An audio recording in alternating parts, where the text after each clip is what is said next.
നമ്മൾ ഒരു പെൺകുട്ടീനെ 18-19 വയസ്സാകുമ്പോഴേ കുറേ സ്ത്രീധനവും കൊടുത്ത് കെട്ടിച്ച് ഒരാളുടെ വീട്ടിലേക്ക് കൊണ്ട് വിടുവാണ്. ഈ കൊടുക്കുന്ന പൈസ കൊണ്ട് ബാങ്കിൽ എവിടെയെങ്കിലും ഇട്ടിട്ടുണ്ടാവും. ചില ഹസ്ബൻഡുകാർ എന്ത് ചെയ്യും, അതെടുത്ത് അവർ യൂസ് ചെയ്യുന്നുണ്ടാവും. അവരവിടെ എന്താണ് ചെയ്യുന്നത്? പെൺകുട്ടികൾ അടുക്കള ജോലി, കുട്ടികളെ വളർത്തുന്നു, ആ വീട് നോക്കുന്നു. ആദ്യകാലങ്ങളിലൊക്കെ അവരത് എൻജോയ് ചെയ്യും, എൻ്റെ ഭർത്താവ്, എൻ്റെ മക്കൾ, എൻ്റെ വീട്, അങ്ങനെയൊക്കെ. പക്ഷെ കുറച്ച് കഴിയുമ്പോൾ നമുക്ക് തന്നെ ഫീൽ ചെയ്യും, നമ്മൾ എന്താണ് ലൈഫിൽ ചെയ്തത്. പച്ചക്കറികളുടെ മേടിക്കുക, കറണ്ട് ബില്ല് കൊടുക്കുന്നത്, അതൊക്കെയായിരിക്കും നമുക്കറിയാവുന്നത്. നമ്മുടെ കഴിവ്, നമ്മൾ പഠിച്ചത്, അതെല്ലാം നമ്മൾ അവിടെ ഹോമിക്കുകയാണ് ഒരു വീട്ടിൽ.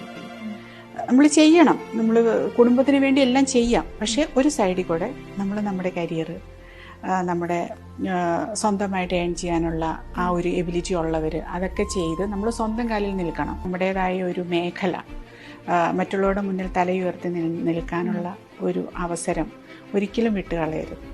അപ്പോൾ ഒരിക്കൽ നമ്മൾക്കൊരു പ്രശ്നം